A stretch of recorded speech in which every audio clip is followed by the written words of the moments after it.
রিপন মিয়া, হায় রে রিপন মিয়া, তুমি এটা কি করলা?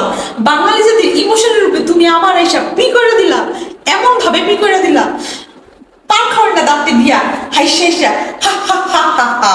এটাই বাস্তব।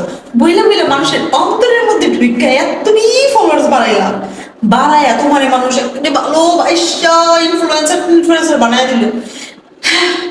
তারপর তুমি এই কাজটা করলা, এই একটা বাচ্চা মেয়েকে তুমি ধর্ষণ করতে গেলা, তুমি আর কাজ পাইলে না। হায় রে, এই রিপন মিয়া 13 বছরের একটা মেয়েকে ভিডিও টিডিওর প্রলোভন দেখায়া গেছিল দর্শন করতে। হায় রে, দর্শন করতে গেছিল, চরিত্র কি কখনো ঢাইকা রাখা যায়? যায় না।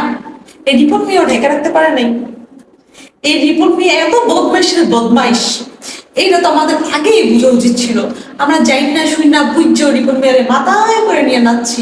কি নাচটা নাচছি, আরে রিপন মিয়া রিপন মিয়া, এটাই বাস্তব বলে আমরা একটু বইলে পড়ে যেতাম। যেই বেড়ায় বিয়া কইরা বউরে লুকাইতে চায়, যেই বেড়ায় 2 বাচ্চার বাপ হইয়া এই পোলা পাইনের লুকাইতে চায়, যে বেড়ায় আপন বাপ মানে ঘর থেকে বাইরে করে দিতে চায়, মানে ভরণ পোষণ দিতে চায় না, সেই বেড়ায় এই ধরনের অপকর্ম করতেই পারে। সেটা আমরা এসব পাতার মধ্যে ঢুকাইতেই চাই না, আমরা ঢুকাইতেই চাই না। শুধু সে পান খাওয়া দাঁতগুলা দেখায় দেখায় এটাই বাস্তব বলছে, আমরা সেটাতে ভুলে গেছি। এই হচ্ছে বাঙালি জাতি। বাঙালি জাতি এমনি বাস খায়, এমনি বাস খায় আর খায়, তারপরে আমাদের শিক্ষা হয় না। মানে এত বাস খাওয়ার পর আমাদের শিক্ষা হয় না। এই রিপন মিয়া এই 13 বছরের মায়াকে ধর্ষণ করতে যাওয়ার সময় যখন ধরা পড়ে যায়, তখন সে মাপ টাপ চায় এবং কি বিএনপি কার্যালয়ে নিয়ে তাকে 5 লাখ টাকা জরিমানা কইরা তাকে এলাকা ছাড়ার নির্দেশ দিয়ে ছাইড়া দেয়, এবং সে সব মাথা বেঁধা নেয়। অপকর্ম না করলে কি মাথা বেঁধে নিচ্ছে?